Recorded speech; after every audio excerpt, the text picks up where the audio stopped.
Oui, bonsoir. T'es sûr que c'est moi qui ai proposé ce sujet?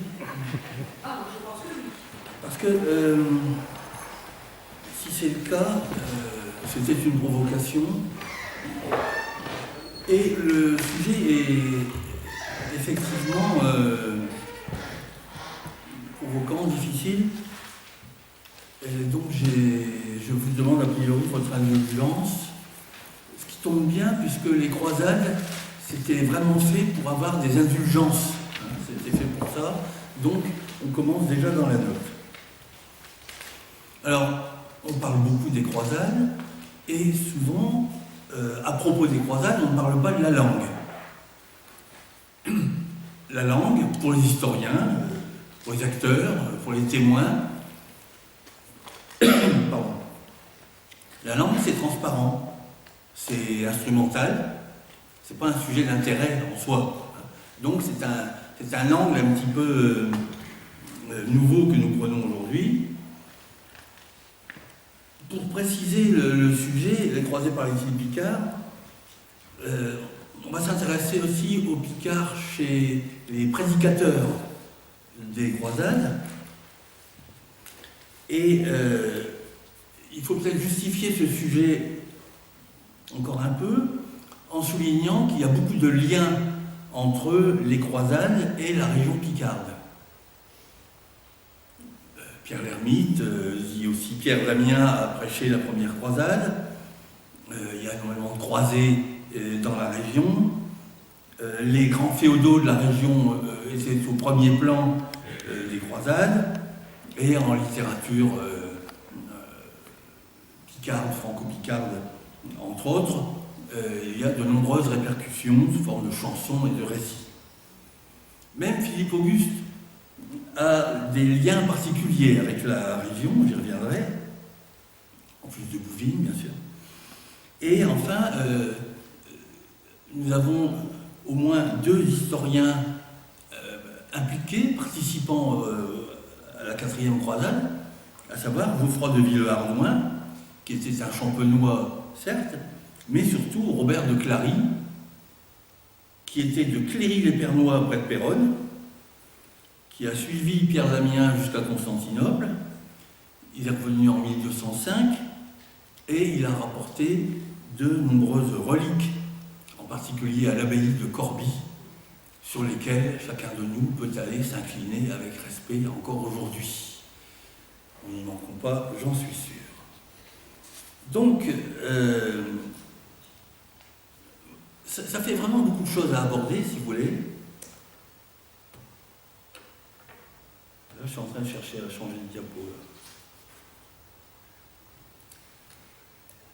Ça y est. Voilà. Donc, voilà le plan que je vais essayer de suivre. Il y a vraiment beaucoup de choses à dire. Et donc, vous allez voir que je vais, sur le plan historique, avoir un itinéraire tout à fait cavalier. C'est-à-dire que je vais signaler des choses qui me paraissent notables, mais je serai très loin de couvrir l'intégralité du sujet des croisades. Alors, l'événement, on peut parler du déclenchement. Le déclenchement même est compliqué. Il faut savoir que les pèlerinages à Jérusalem étaient fréquents bien avant les croisades. Et en particulier autour du millénaire de la naissance du Christ, autour de 1033, il y a eu une abondance de pèlerinages par les catholiques d'Europe de l'Ouest. Quelques événements ont indiqué que ça se gâtait. En 1071, les Turcs ont interdit les pèlerinages. Et pourtant, on sait qu'entre 1085 et 1092, plusieurs pèlerinages semblent avoir eu lieu sans problème, d'après les sources d'époque. Ce qui a été nouveau aussi dans cette période, c'est que le pape, en 1063, a écrit que ce n'était pas un péché de tuer des infidèles. Autrement dit, on était absous par avance. Il faudrait indiquer aussi qu'en 1095, l'empereur byzantin a demandé de l'aide aux royaumes occidentaux contre les Turcs seldjoukides qui avaient pris possession de toute l'Asie mineure. Tout ça ne rend pas compte des causes profondes. Un travail historique cohérent demanderait qu'on parle de démographie, de sociologie des croisades, des idéologies en cause, et même de politique, puisqu'après tout, il n'est pas exclu que le pape ait été ravi de se débarrasser d'un certain nombre de chevaliers un peu trop belliqueux et un peu trop agités. Donc, les causes profondes, eh bien tant pis, je passe.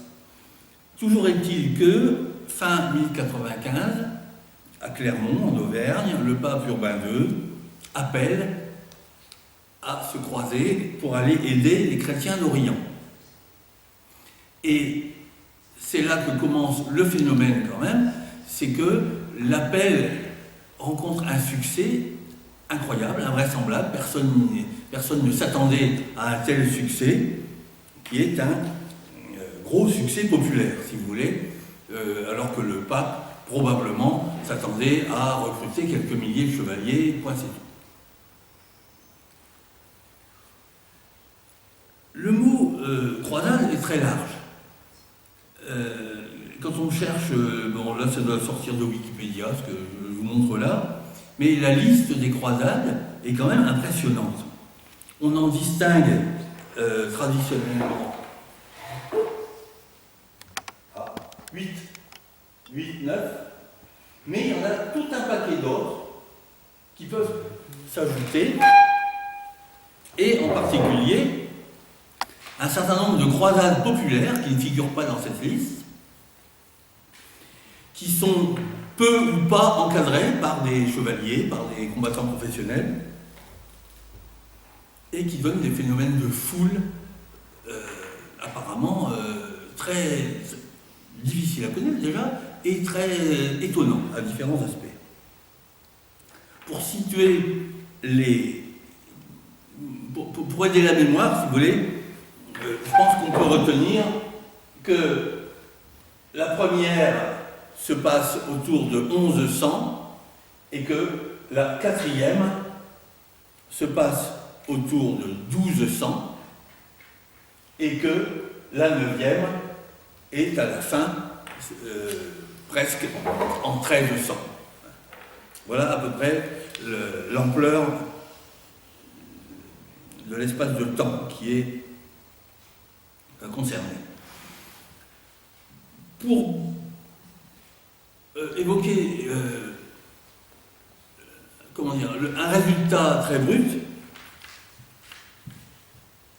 c'est là que se sont créés des royaumes francs d'Orient. Et donc, alors, après ces longues routes, donc vous voyez, les phénomènes de foule ont été extrêmement confus, en fait. Là, c'est une grande simplification, bien entendu. Ça venait de partout, ça passait par au moins 3 routes. Par exemple, la Hongrie a été très concernée par les passages de croisés, et donc les croisés ont eu maille à partir avec des Hongrois. Donc les routes étaient complexes et compliquées. Certains d'ailleurs n'ont pas pris la route, mais ont pris directement le bateau, hein, à partir de Venise, de Naples. Les résultats ont donc été... Bon, là c'est un peu le détail, mais je vais passer assez vite. Hein. On pourrait entrer dans le détail avec la première prise de Jérusalem en 1099, l'échec de cette première croisade. La deuxième vient là pour sauver la situation et échoue complètement également. La troisième aboutit à la prise de Saint-Jean d'Acre et à une installation assez durable.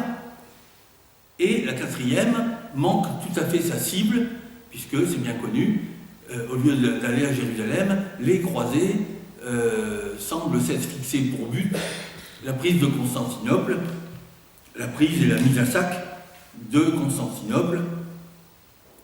J'ai mentionné aussi une croisade des enfants à cette époque-là, mais il y en a un certain nombre. Le résultat, donc, disais-je, c'est qu'il y a des royaumes francs d'Orient. Alors là, la carte est un peu synthétique, mais le royaume de Jérusalem est bien entendu le principal, la principauté d'Antioche, le comte d'Édesse. Tout ça sont des territoires constitués en royaume, en nouveaux fiefs en quelque sorte, sous l'égide des grands féodaux dont nous allons parler un peu après. L'expédition de la quatrième croisade aboutit à la constitution de l'Empire latin de Constantinople, qui est également dirigé par des gens qui nous concernent, plus ou moins, du fait qu'ils portent des noms de la région picarde.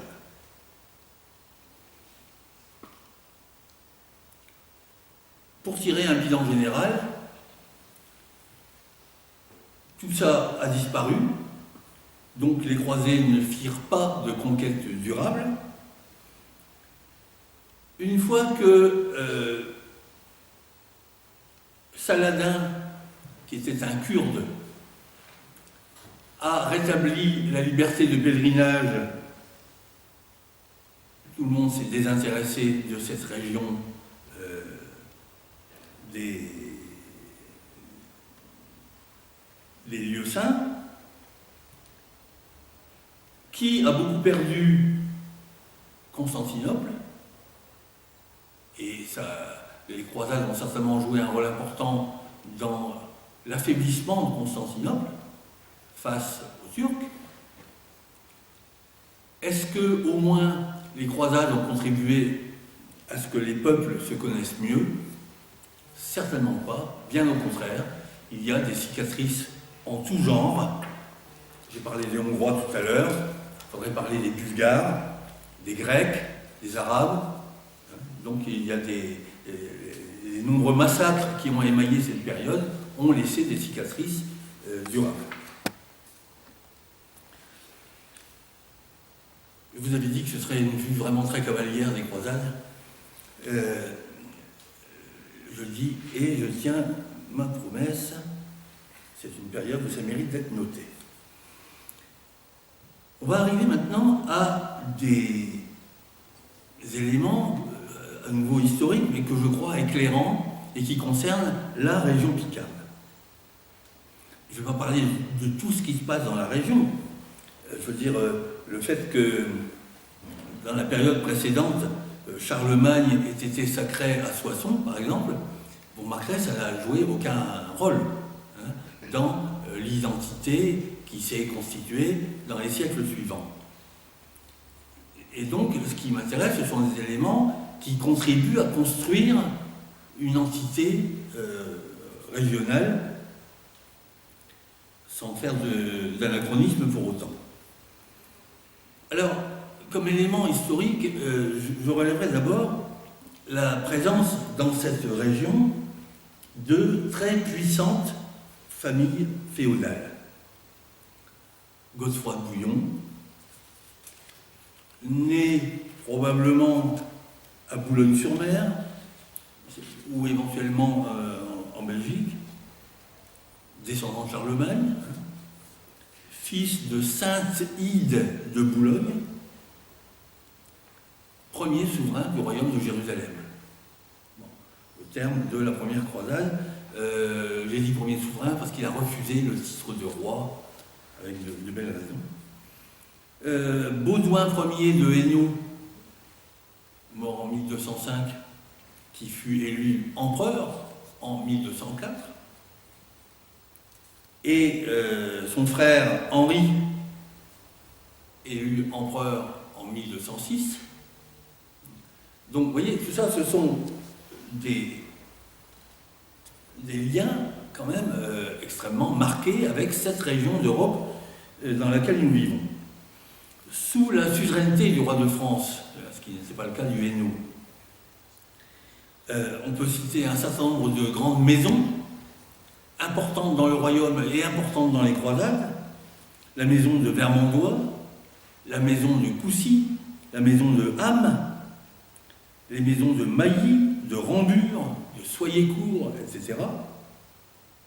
Avec les principautés ecclésiastiques en plus, les évêques comtes de Beauvais, de Laon, de Noyon, les abbés comtes de Corbie, etc. Thomas de Marle, sire de Marle et de Coucy, qui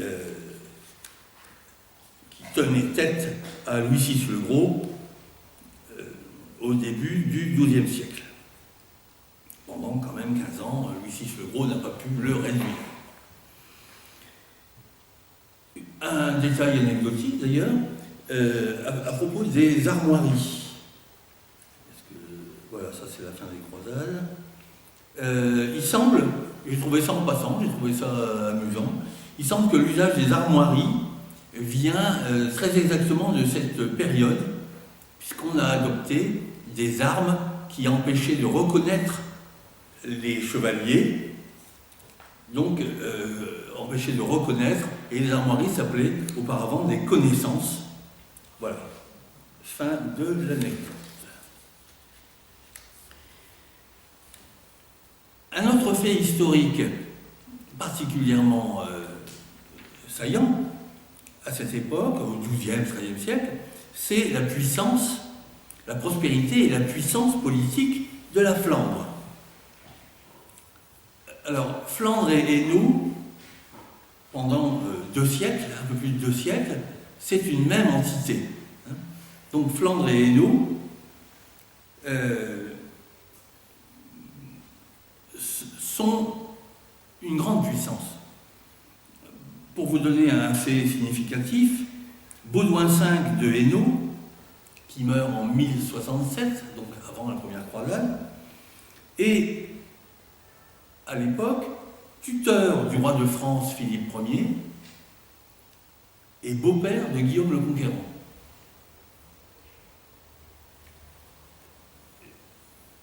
Ce qui exprime bien la position centrale de ce comte du Hainaut. Les successeurs vont posséder, vont accroître leur comté par l'acquisition des comtés de Vermandois, d'Amiens, de Boulogne, et s'assurent le siège de l'évêché de Cambrai. Donc la grande puissance du temps de Philippe Ier, roi de France, et de Louis VI, et de Louis VII, c'est-à-dire avant Philippe Auguste, la grande puissance, c'est la Flandre et le Hainaut. Un autre trait historique saillant de la région, c'est le mouvement communal. Il y a un essor urbain et les bourgeois des villes obtiennent des chartes de communes avec le plus souvent l'appui des suzerains. Alors que les petits féodaux voyaient ça comme une menace, les grands féodaux ont soutenu le mouvement des communes puisque ça affaiblissait le pouvoir seigneurial de leurs subordonnés, si vous voulez. Alors ce mouvement communal, on le date souvent à partir de 1066, hein, donc le milieu du XIe siècle, et la région picarde et flamande a été assez en avance, a développé assez en avance cette politique des chartes communales. Donc voilà les dates de quelques-unes de ces chartes. Cambrai en 1077, Saint-Quentin en 1080, etc. Je continue avec un fait saillant sur le plan historique. Tout au long du XIIe siècle, le pouvoir royal français monte et les féodaux baissent. En gros, voilà le schéma qui se déroule, avec en particulier Philippe Auguste, qui est roi à partir de 1165.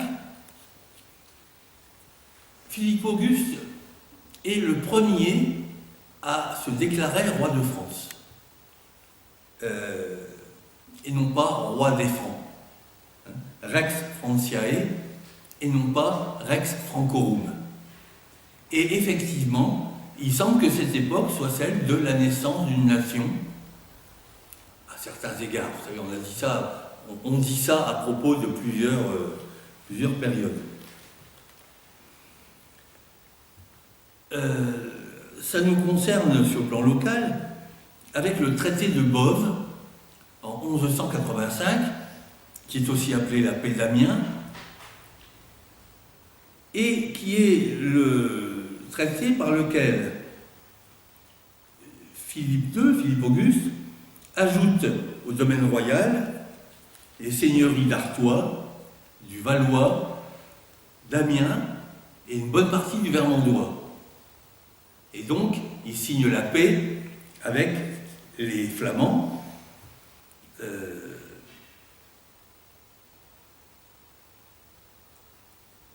Et ça n'est que le début, si vous voulez. Alors je n'entre pas dans le détail, mais entre 1180 et 1223, Philippe Auguste accroît notablement le domaine royal et aussi le royaume, puisque vous avez là, en bleu, le domaine royal, et en rose, ce qui appartenait aux dynasties anglaises. Donc voilà, le résultat est vraiment que le royaume est autre à la fin du règne de Philippe Auguste.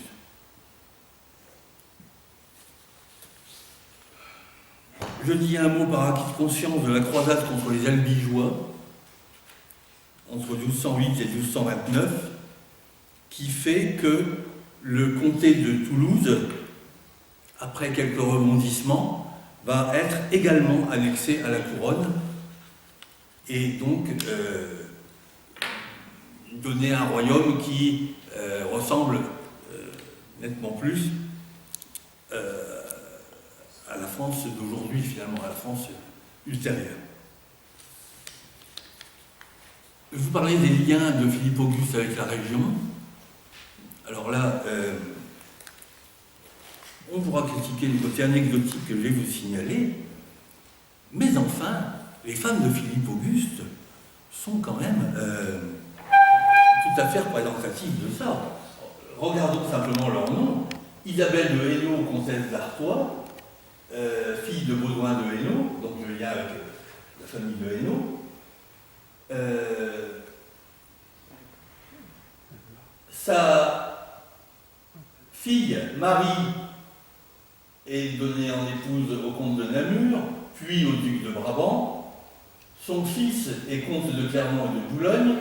Il épouse Mathilde de Dampmartin. Et, alors là, c'est une chose quand même sur laquelle j'attire l'attention des curieux.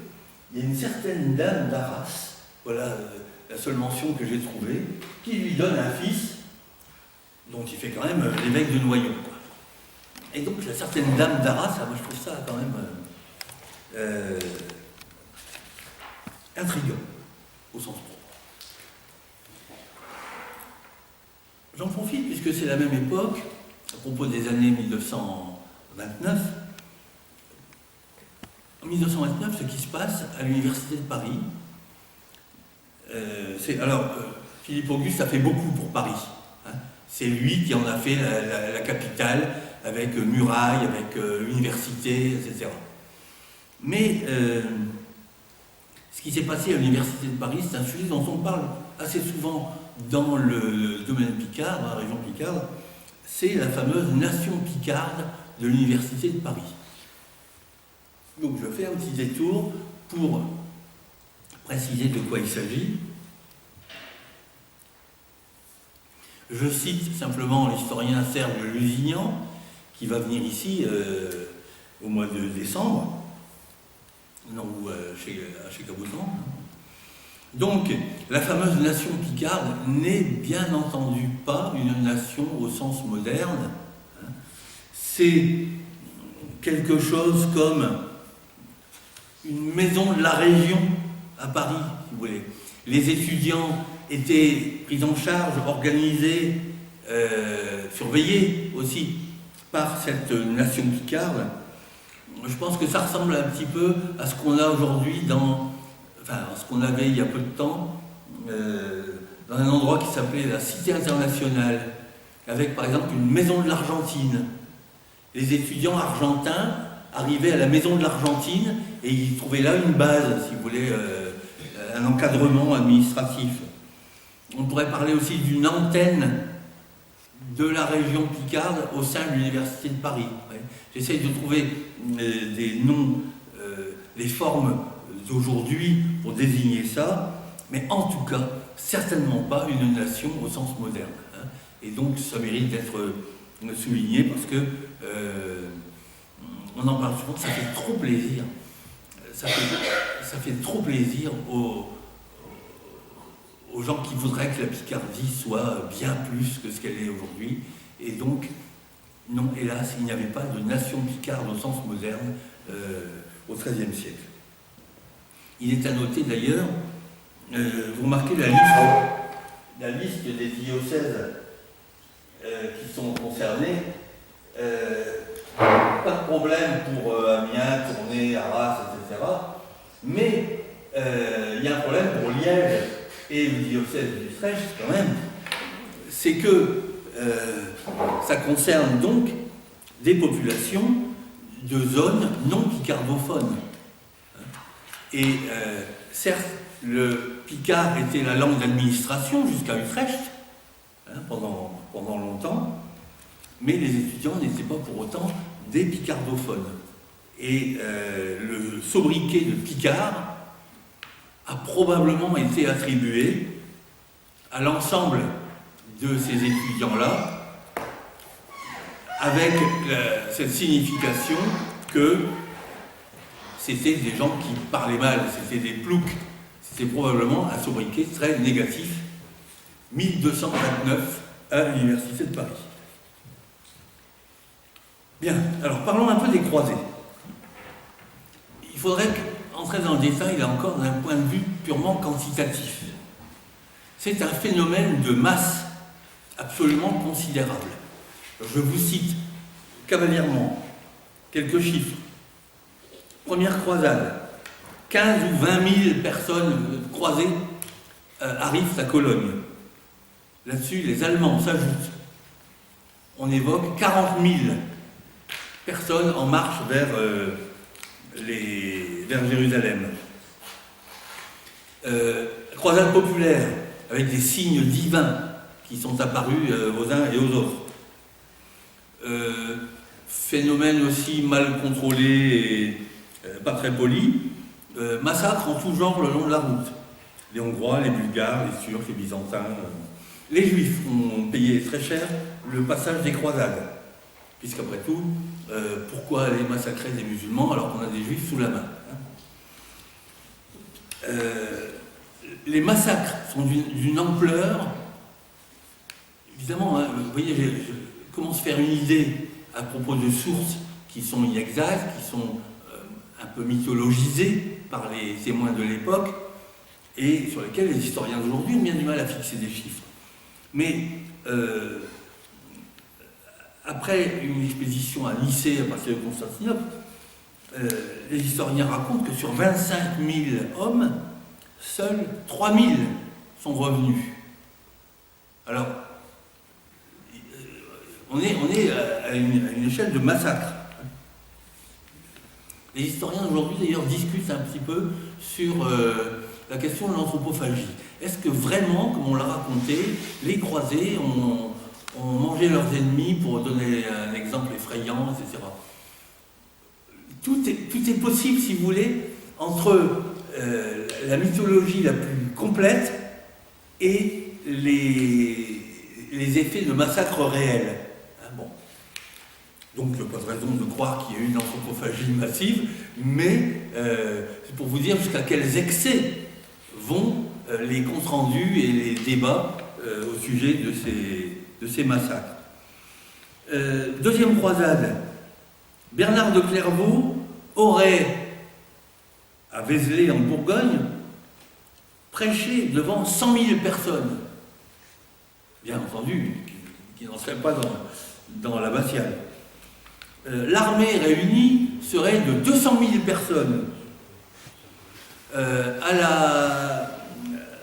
En 1147, le départ des croisés d'Angleterre, de Dartmouth, serait une flotte de près de 200 navires. Donc vous voyez, il y a des chiffres là-dedans qui sont manifestement excessifs, d'autres qui sont après tout aisément vérifiables. Les 200 navires d'Angleterre sont relativement vérifiables par les témoins du temps. Bon, je continue. Enfin, c'est 50 000 ici. À la troisième croisade, 100 000 hommes avec l'empereur germanique Frédéric Barberousse, etc. etc. On a un peu plus de précision, par exemple, sur le contrat passé avec la République de Venise, qui accepte d'affréter des navires pour transporter 30 000 croisés. Et en fait, il y en a beaucoup moins que ça qui arrivent effectivement à Venise, quelque chose comme 1500 ou 1800 chevaliers, mais avec leurs piétons, bien sûr, hein, leurs sergents et leurs piétons. À propos de cette croisade des enfants de 1212, alors, croisade des enfants, on ne sait pas ce que signifie enfant, qui étaient peut-être après tout simplement des pauvres, et non pas des enfants. Mais les chiffres qu'évoquent les historiens aujourd'hui, c'est 10 000, 20 000, 30 000, en tout cas de vastes troupes complètement incontrôlées qui partent vers Jérusalem. L'importance du recrutement en domaine picard est très grande, qu'il s'agisse des chevaliers, qu'il s'agisse du populaire. Oui, je pense. Oula. Bon, alors, je passe sur une liste impressionnante de grands noms de la région picarde. En fait, cette liste a été dressée par Villehardouin lui-même. Il a dressé la liste des hauts hommes, hein, les principaux chevaliers de la 4e croisade, et il les a... il est possible de les classer par les comtés concernés. Alors, dans le détail, il y a un tas de noms qu'on reconnaît facilement. Par exemple, Enguerrand de Boves et ses deux frères, ou Henri des Rennes, etc.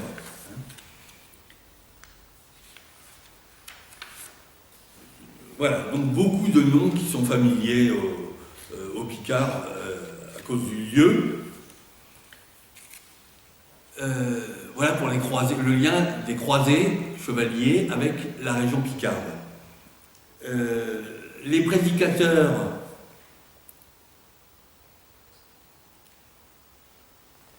j'en ai parlé un petit peu pour Pierre Damien, Pierre l'Ermite.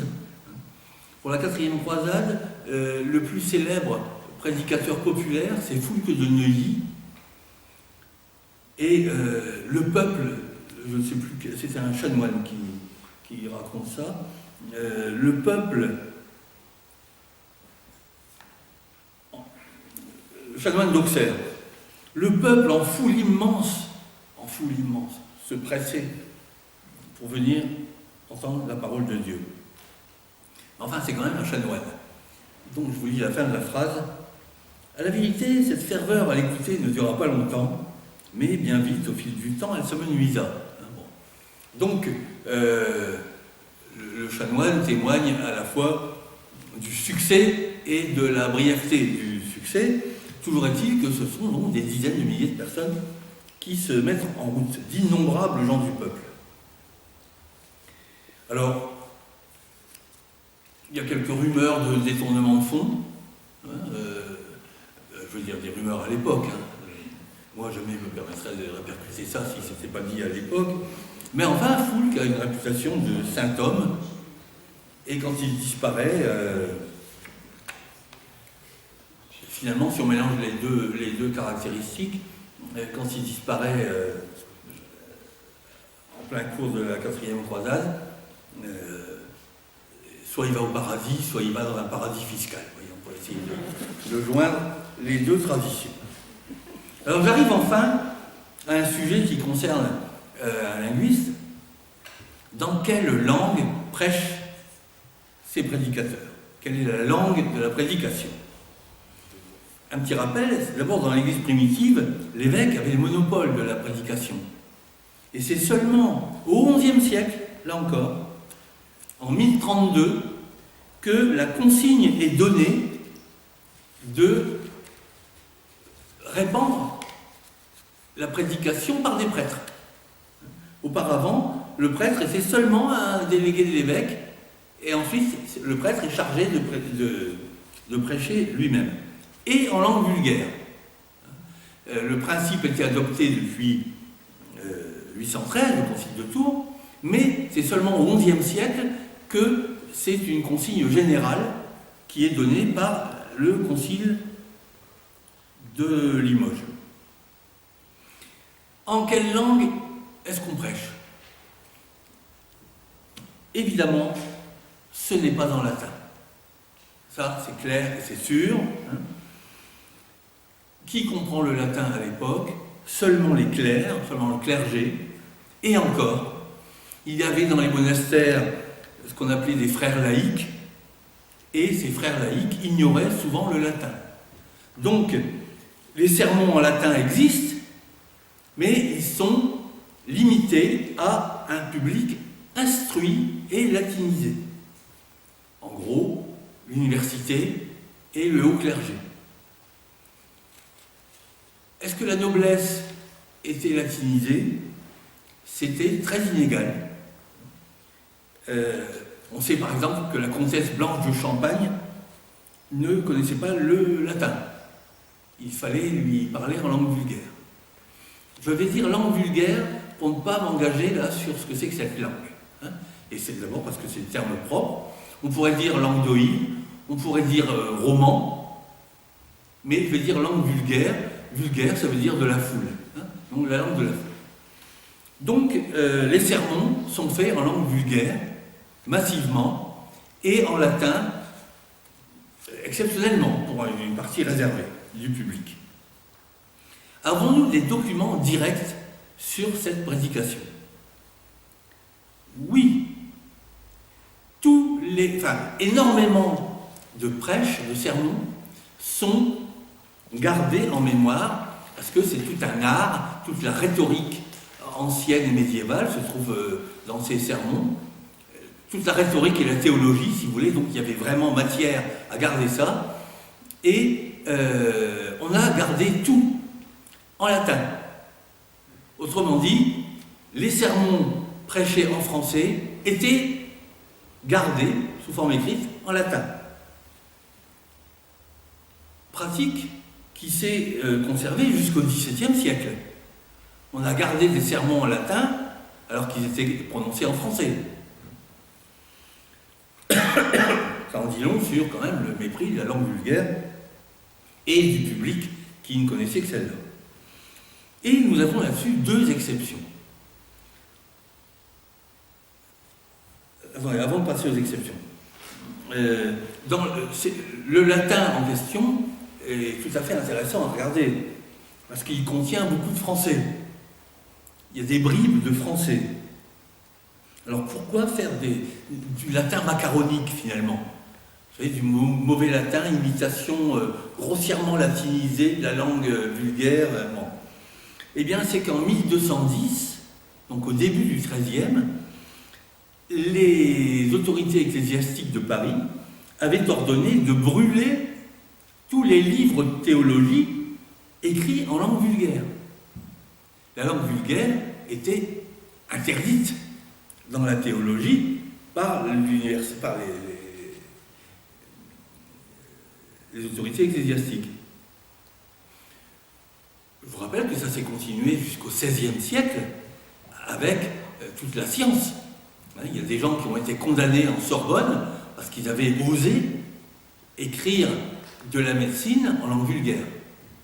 Et donc cette affaire-là a basculé au moment de la Renaissance. Cela dit, les sermons macaroniques tiennent tout simplement au fait, peut-être aussi, que les gens ne connaissaient pas le latin. Ils étaient obligés d'écrire en latin, ils n'en étaient pas capables. Donc on a beaucoup de témoignages là-dessus. Michel Zinc, qui a étudié ce sujet, s'amuse à relever les fautes de latin dans les sermons publiés. Il souligne que pour le clergé, le latin n'est pas une langue étrangère, mais ce n'est pas une langue maternelle. Donc, c'est quelque chose entre les deux. Et il invite à ne pas se faire une idée trop rigide du fossé qui sépare la langue latine et la langue romane, la langue vulgaire, à une époque de bilinguisme important. Donc, vous voyez, nous, aujourd'hui, avons tendance à trancher. C'est une langue ou c'est l'autre. En réalité, c'est pas si simple.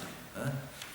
Le latin macaronique et le français latinisé qu'on trouve chez les étudiants limousins de Rabelais, encore au XVIe, témoignent que les limites ne sont pas tranchées. Alors donc, est-ce que nous n'avons aucun document sur les sermons en vulgaire? Si nous en avons de gros recueils, 700 sermons en langue vulgaire, datant donc du XIIIe et du XIVe.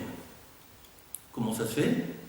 Simplement, les sermons conservés en latin, donc prononcés en vulgaire, conservés en latin, bien à un certain moment, on les a traduits en langue vulgaire pour que les gens non latinisés puissent les lire. On a inauguré, si vous voulez, ce qu'on a appelé la prédication dans un fauteuil. Simple lecture des sermons. Donc les sermons en langue vulgaire, au nombre de 700, c'est quand même très important, sont traduits du latin, qui était lui-même traduit de la langue vulgaire. Bon. Nous avons, tiens, pas très loin d'ici, la rue Domgrenier. Alors Domgrenier est un mauriste, un bénédictin mauriste, qui a édité, au sens où il a transcrit et recueilli beaucoup de textes du Moyen-Âge. Quand je dis beaucoup, je n'exagère pas, environ 280 volumes, recopiés soigneusement à la main, parce qu'il avait déchiffré les manuscrits. Voilà. Bon, donc nous avons énormément de documents. Oui, mais en vulgaire, est-ce que nous avons des sermons qui auraient été prononcés en vulgaire? Oui, nous en avons deux. Le fameux sermon sur Jonas, qui date d'environ 950, qui était à l'abbaye de Saint-Amand-les-Eaux, c'est un brouillon. Alors pourquoi un brouillon en langue vulgaire? Probablement, enfin on peut supposer, que le prêtre qui prêchait cela avait peur de ne pas se souvenir de tout. Et donc il a préparé ses notes, vous voyez, en traduisant le nécessaire en langue vulgaire pour pouvoir le dire à ses paroissiens. Et nous avons le sermon d'Amiens, prononcé en 1276, c'est-à-dire au moment des finitions de la cathédrale d'Amiens, probablement pour ramasser des fonds non pas pour la construction du gros œuvre, mais plutôt pour la décoration finale. On a ici un spécialiste qui nous indiquera ce point. Donc ces deux textes sont les seuls à reproduire de la prédication en langue romane, et le sermon d'Amiens est le seul qui reproduit une prédication effective. Je vais vous montrer les passages. Alors je passe sur les contenus, et ça c'est les documents écrits. Dans quelle langue prêchaient les prédicateurs dans toute la région du nord de la France, toutes les régions d'Oïl, ils prêchaient dans la langue romane, point final. On n'a aucune indication qu'il y ait eu des problèmes de langue, alors que je vous ai montré par exemple tout à l'heure que aussi bien Pierre d'Amiens a commencé à prêcher dans le Berry, puis en Champagne, puis dans le domaine de la région Picarde, puis dans la région wallonne. On n'a aucune mention qu'il y ait eu le moindre problème de compréhension. Alors qu'il est évident qu'il prêchait en langue vulgaire. Et donc, si aujourd'hui nous nous figurons que le berrichon, le champenois et le picard étaient des langues au sens où elles ne se comprenaient pas, non, c'est pas possible. Le même prêcheur parlait aux gens. Bon, on le sait par ailleurs pour la circulation des œuvres littéraires. Nous avons un bon nombre d'œuvres qui circulent en version picarde, je vais préciser après ce que c'est, en version picarde, on les retrouve un peu partout, en version berrichonne ou poitevine ou champenoise, on les retrouve un peu partout. Ça veut dire que le public bourguignon pouvait lire un texte dit normand et vice-versa. Alors, ah oui, il est dit, on raconte, dans toutes les choses qu'on raconte, que Pierre d'Amiens, pour vraiment convaincre son public, produisait une lettre écrite de la main de Dieu lui-même. Alors vous voyez bien que c'est un document qu'on aimerait posséder, mais personne ne la garde. Il suffisait d'ailleurs, pour que ce soit la langue de Dieu lui-même, de montrer une des langues bibliques, hein, bien entendu. Alors, les prêcheurs, quand ils sortaient du domaine roman, quelle langue parlaient-ils? Comment, par exemple, Pierre d'Amiens va-t-il prêcher en Allemagne? Nous avons là-dessus des témoignages assez étonnants, je vous en lis. Saint Norbert, qui était né à Cologne, vint à Valenciennes avec ses compagnons. Le lendemain, il fit un sermon au peuple, quoiqu'il sût et qu'il comprit fort peu de choses de cette langue, c'est-à-dire la langue romane. C'est fort, hein? Il parle à peine, en gros, il parle à peine la langue, mais il fait un sermon quand même. Saint Bernard, lui, Saint Bernard de Clairvaux, prêcha en roman aux Allemands. Alors, les Allemands, ils ne parlaient pas roman, évidemment. Eh bien, il leur prêche en roman et ça marche. Bien sûr, il y a des gens dont on dit qu'ils sont compétents. Par exemple, l'évêque d'Angoulême, Gérard, on nous dit que c'était un homme savant et éloquent dans les deux langues. Et ça, c'est un historien postérieur qui le dit quand même. Alors après, il y a des choses tout à fait passionnantes qui font envie à n'importe quel professeur de langue, écoutez ça. Vital de Savigny prêchait en roman. Un jour, Dieu permit que les Anglais entendissent cette langue pour comprendre le saint homme. Il lui arriva un jour en Angleterre dans une église de prêcher devant une foule innombrable, forcément innombrable. Mais comme beaucoup des présents ignoraient la langue romane, Dieu versa la grâce de sa générosité dans les esprits des auditeurs, ce qui fit que tout le temps du sermon, tous comprenaient la langue romane. Ce qui est quand même une solution techniquement supérieure à tout ce que nous avons avancé récemment. Alors ça peut s'expliquer. Jourdain de Saxe, visitant en Orient une commanderie de Templiers français, dit en exorde de son sermon, par une petite partie d'un tout, on a l'intelligence du tout. C'est ce qui va vous arriver. si je réussis à vous dire de grandes vérités en peu de mots français, les entremêlant de quelques mots allemands. Et donc ça, c'est bien vu. C'est bien vu, ça veut dire que l'auditoire reconstitue du sens avec les quelques éléments qu'il arrive à déchiffrer. Éléments romans, n'oubliez pas, le latin est la langue de la religion partout où il passe. Donc les éléments de langue romane n'étaient pas si éloignés que ça du latin. Alors parfois, les prêcheurs se faisaient accompagner d'un interprète. Nous en avions des mentions. On a même le nom de l'interprète. Saint Bernard, qui a été accompagné de Arnoul, prédicateur flamand.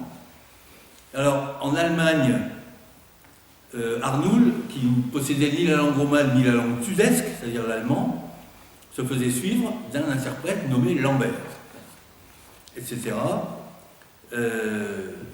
Encore un cas intéressant, pour la consécration d'une église, le patriarche d'Aquilée, Godefroy, prêche en latin, normal, hein, patriarche qui prêche en latin, et l'évêque de Padoue, Gérard, traduit en langue romane. Parce que Godefroy, vraisemblablement, ne connaissait que le latin et l'allemand. Donc, dans le lieu où il était, c'était dans le nord de l'Italie, il fallait traduire pour le bon peuple. Mais en quoi? Ça n'est pas dit.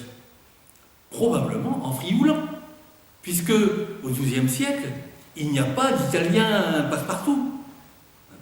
Donc vous voyez, il y a voilà, des choses qui ne sont pas écrites, qui ne sont pas signalées, alors on est réduit, si vous voulez, à des suppositions sur les contacts de langue. Je vous signale qu'aujourd'hui, les contacts de langue, c'est un sujet de recherche très très actif, parce que nous ignorons énormément de choses. Je vous laisse méditer sur votre propre expérience dans un pays dont vous ne parlez pas la langue, et où, malgré tout, vous n'êtes pas forcément mort de faim et de soif. Vous avez dû vous débrouiller avec des gens qui ne parlaient ni français, ni une des langues que vous parlez. On trouve des moyens d'y arriver. Hein. Donc, vous voyez, c'est ça on est réduit à des suppositions multiples et à l'infini sur ce sujet. Maintenant, un autre point va concerner les royaumes francs d'Orient. Alors là, on a quelques précisions qui tiennent à un hasard merveilleux, pour prendre un mot médiéval par excellence. Quelle langue se parlait dans les royaumes francs d'Orient? Se parlait, et non pas s'écrivait. Eh bien, nous avons des documents là-dessus. Nous avons un document tout à fait remarquable, qui est un glossaire français-arabe, arabe langue écrite, français langue écrite. Mais, par chance, le français est noté phonétiquement en écriture copte. Alors l'écriture copte, je vous rappelle que c'est un dérivé de l'écriture grecque et du démotique, qui est un descendant des hiéroglyphes égyptiennes. Et le copte, c'est la religion chrétienne d'Égypte. Hein, c'est les gens qui ont été christianisés et qui n'ont pas été arabisés ensuite. Donc dans cet ouvrage qui s'appelle une Scala, c'est un glossaire tout à fait, hein, quelqu'un a noté les mots du français autour des lieux saints qu'il fallait connaître avec leur traduction en arabe. Une sorte de guide de conversation pour les pèlerins coptes, si vous voulez. Et donc c'est un écho de la langue parlée à Acre. Et nous avons là-dedans des traces picardes, wallonnes et lorraines. Alors je vous donne les exemples que donne ce chercheur qui s'appelle Aslanov. Il trouve donc en transcription, il trouve Bartourou. Là, c'est du transcrit. Normalement, j'aurais dû vous le projeter en copte. Mais enfin, bon, gagner du temps. Là, c'est la transcription en lettres latines.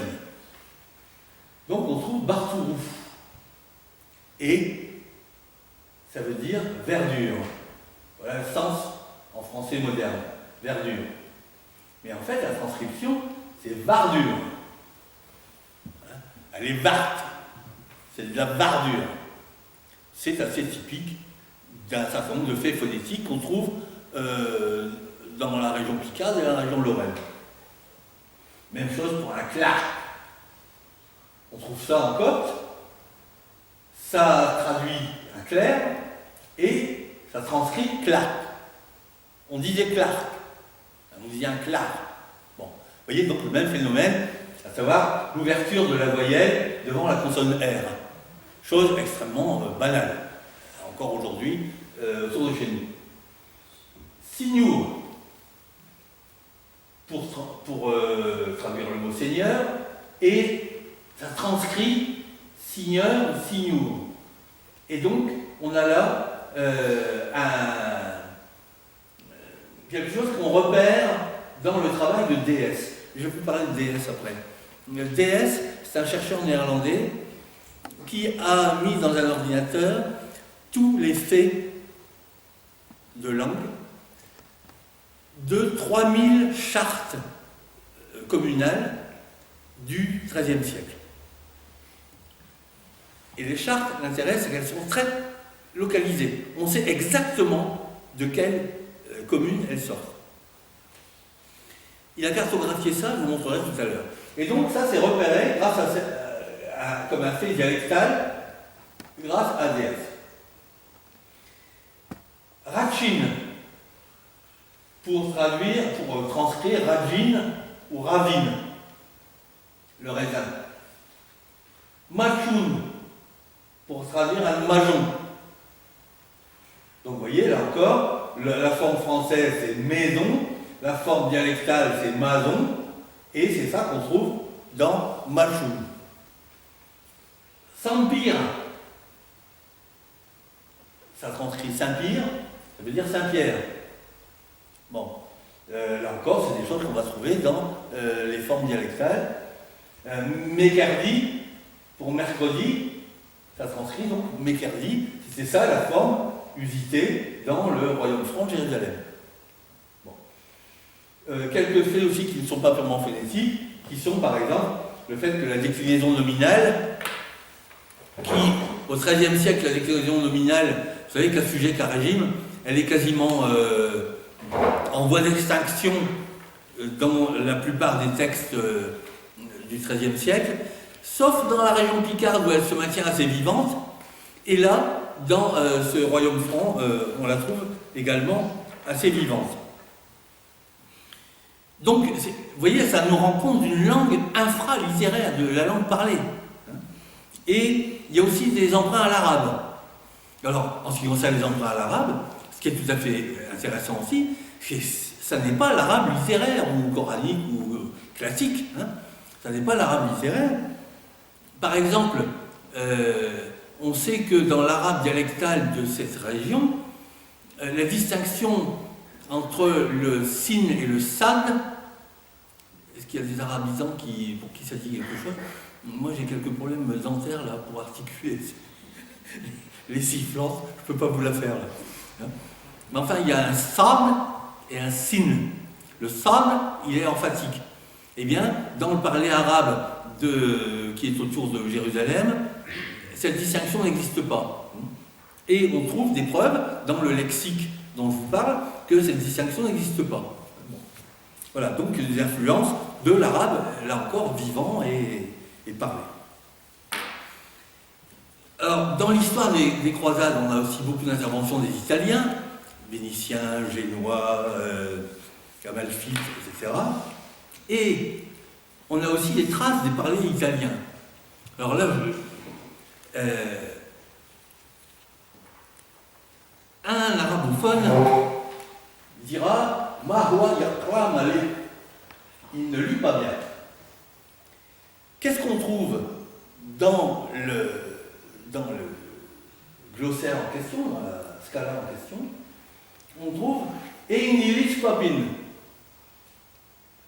ce qui est la transcription phonétique de Einilich papin. Et ça, c'est typiquement une forme du nord de l'Italie, voire une forme ligure. Bon. Plus éloquent encore, je trouve. Ouchkout, tais-toi. Ça va se dire Sanpache. Sanpache, typiquement, ça transcrit sta in pace. Reste en paix. Sta in pace. Or, c'est ce phonème-là qui est intéressant. Le pache. C'est pas pace, c'est pace, qui est un fait typiquement campagnen. Donc vous voyez, on a des traces même de formes dialectales italiennes parce qu'il y avait une forte population des marchands de Gênes, de Pise ou de Venise. En plus, pour les parlénoïdes, c'était un mélange assez stabilisé, puisque c'était un milieu dirigeant bien soudé, donc les différentes formes dialectales circulaient et se partageaient.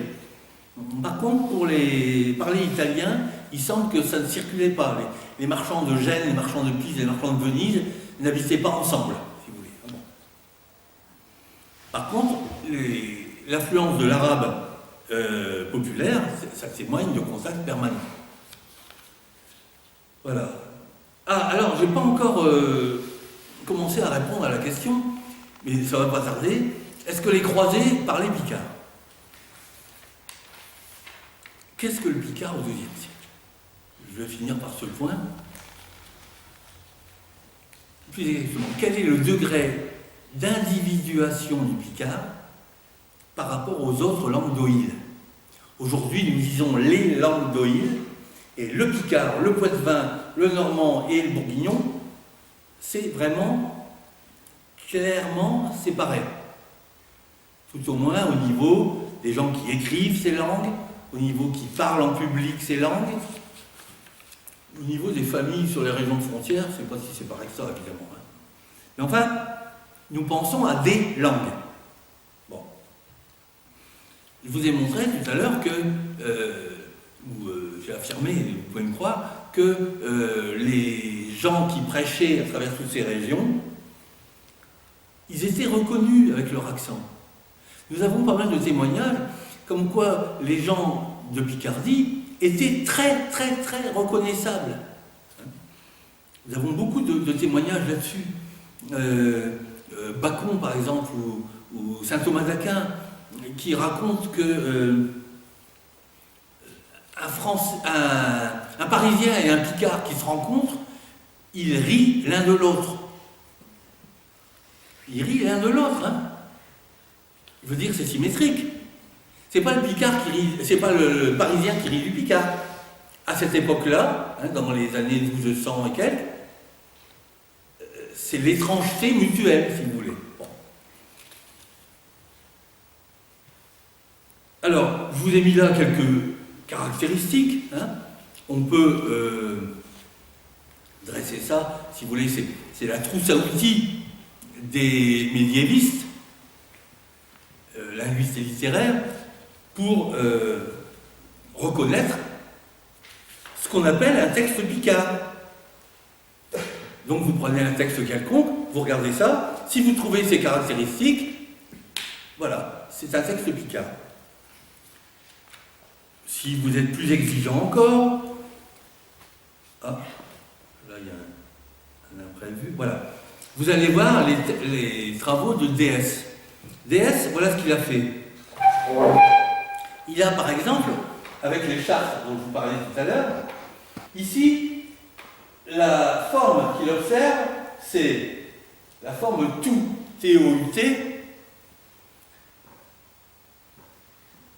et non pas tot, T-O-T. Donc c'est O-U et non pas O. Voilà ce qu'il trouve. Les pourcentages lui permettent de faire une coloration plus ou moins foncée.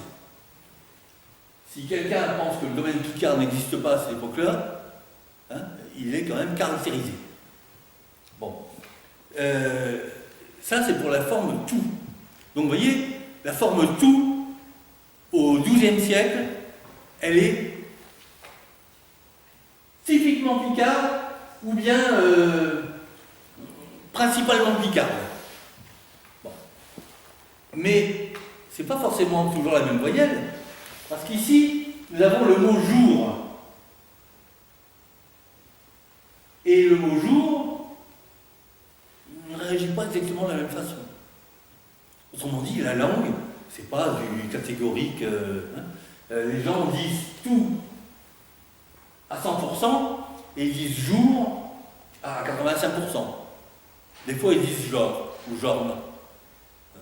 Donc, vous voyez, nous avons vraiment des moyens de localiser la langue. Avec ça, alors je voulais vous montrer, est-ce que je vais y arriver? Je voulais vous montrer.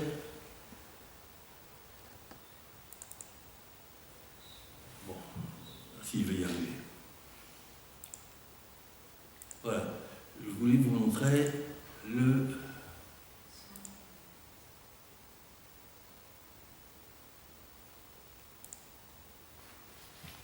sermon d'Amiens.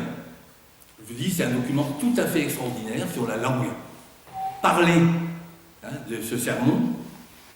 Qu'est-ce qu'on y trouve de picard?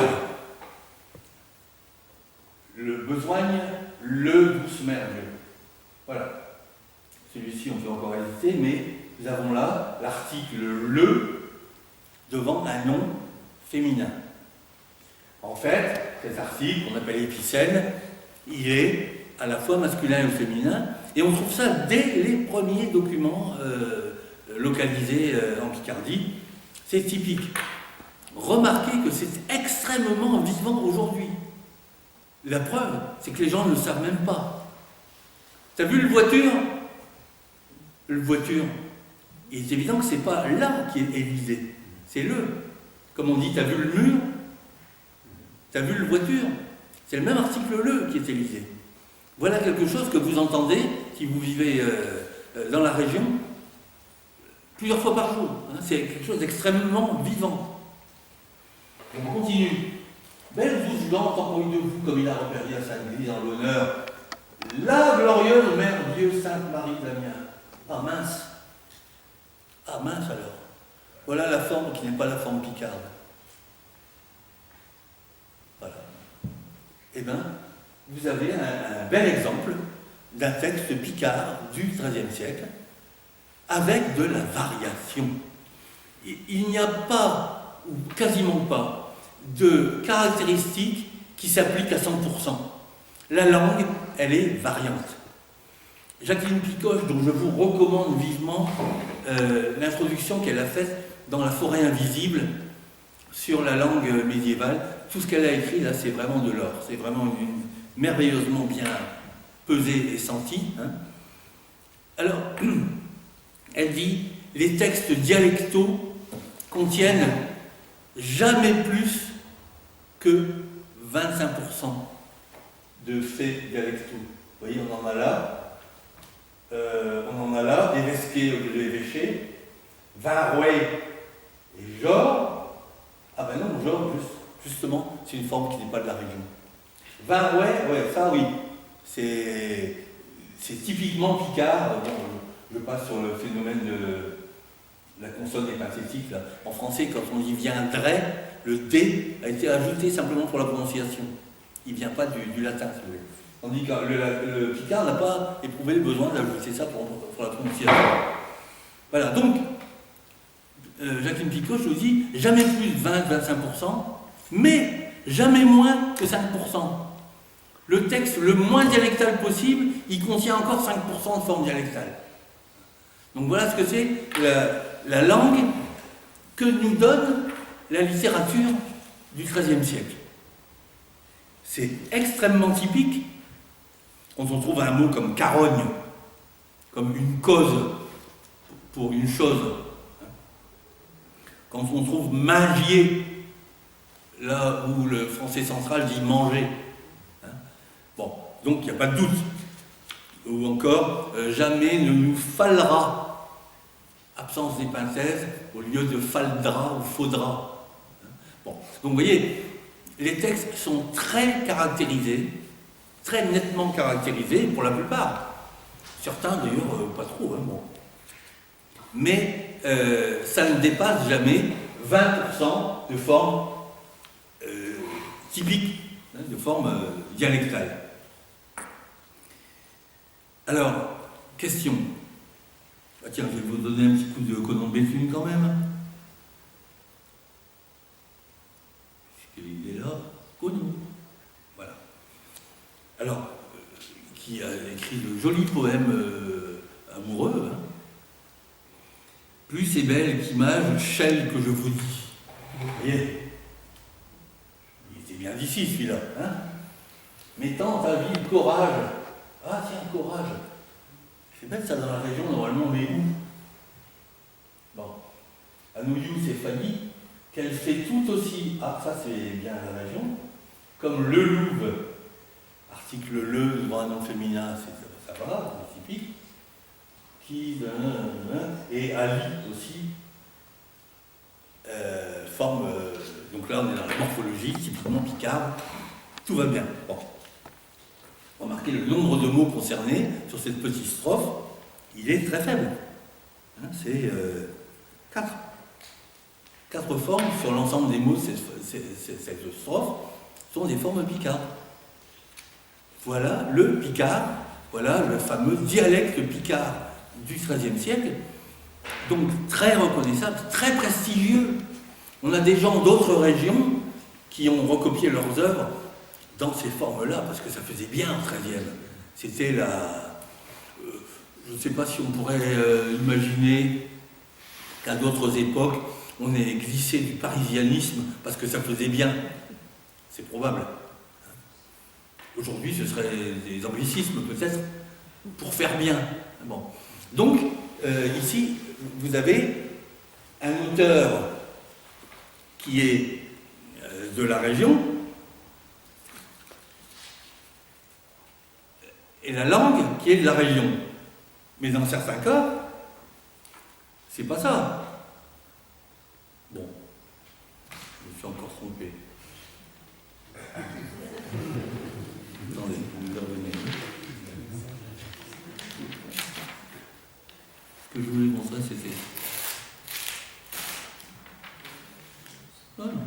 Bon, excusez-moi. Petit souci. Bon. Si, c'est bien ça, pardon.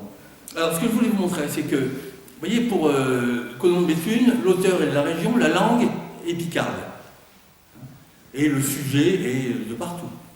Dans certains cas, on a un sujet tout à fait picard, par exemple la bataille de Saucourt, mais la langue de l'œuvre n'est pas du tout picarde. Et l'auteur, on ne sait pas. Dans d'autres cas, le nom de l'auteur est lié à un lieu picard. Huon de Cambrai, quand même, on se dit, il doit être de Cambrai. Ou bien Gérard Damien, bon. Et après, il faut voir donc le sujet et la langue. Donc, qu'est-ce que c'est qu'un texte picard? Vous voyez, on peut vraiment, dans certains cas, avoir des discordances entre ces 3 éléments. La question se pose.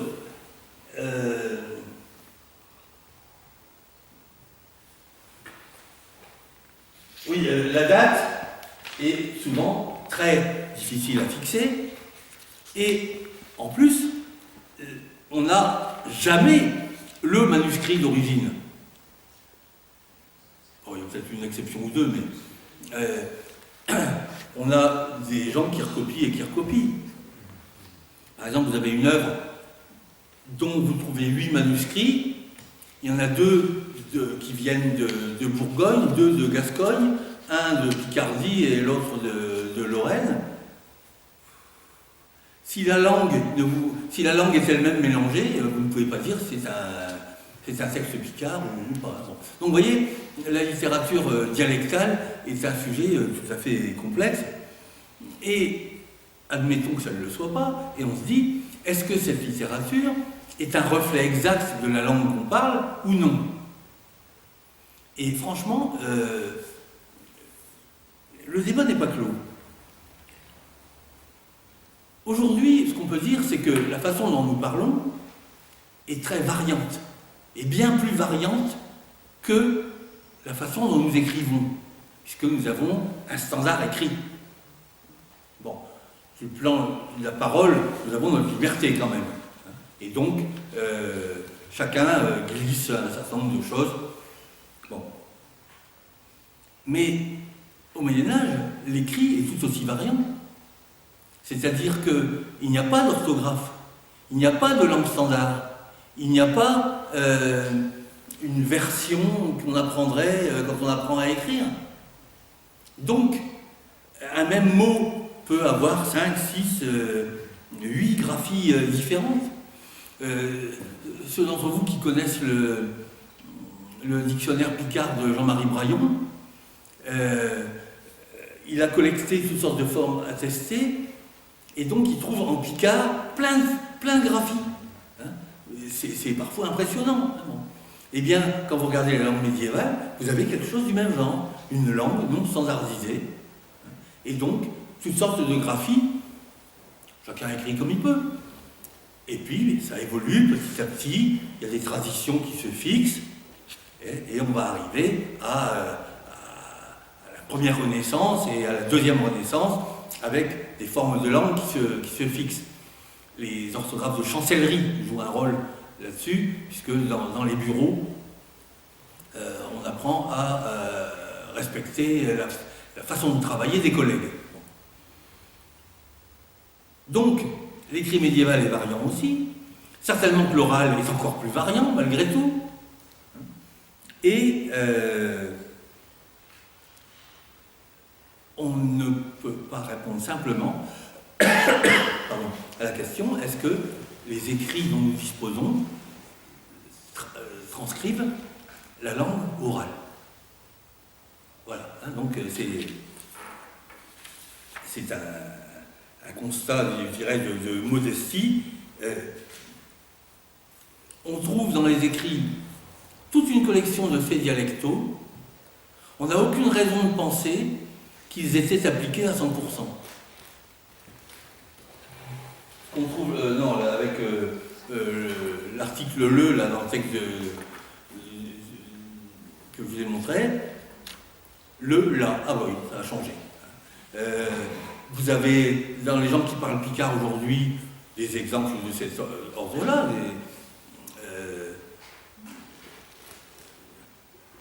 Chez Phil, ils sont belles. Les filles, elles sont belles. Chez Phil, ils sont belles. Ah, vous dites, tiens, tendance à avoir un pronom i, à la fois masculin et féminin. Et puis après, vous trouvez une œuvre du XVIIIe siècle intitulée Des fils qu'elles n'ont point grand-main monte. Ah, tiens, c'était pas un pronom neutralisé. Il y a de la variation, c'est normal. Dans toutes les langues vivantes, il y a de la variation. Et donc, je penche pour ma part pour l'opinion que la langue est éminemment variante dès le Moyen-Âge, comme la littérature nous en donne l'idée. Et la fin de l'histoire, c'est au début du XVIIe siècle, quand le français devient complètement corseté. Quand même, si on fait une faute de français, on risque de se faire interdire de publication. Hein, c'est ça qui se passe quand même, hein, avec les privilèges du roi, l'intervention de l'Académie, etc. C'est vraiment très très serré.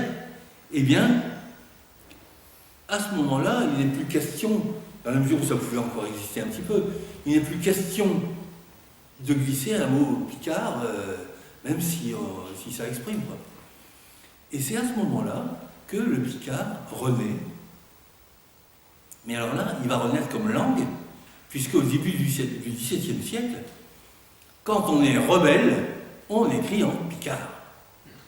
Et on écrit en picard de façon anonyme, pour se moquer des pouvoirs ecclésiastiques, ou du pouvoir royal, ou des nobles, etc. C'est-à-dire qu'on risque sa peau.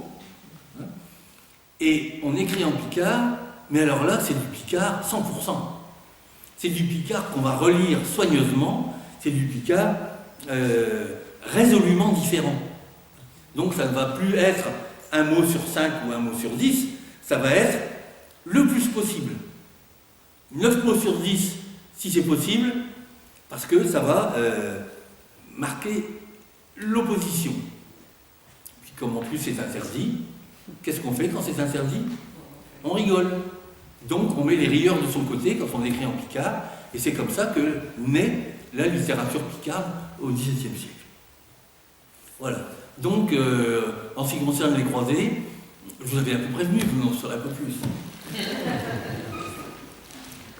vous remercie de votre attention.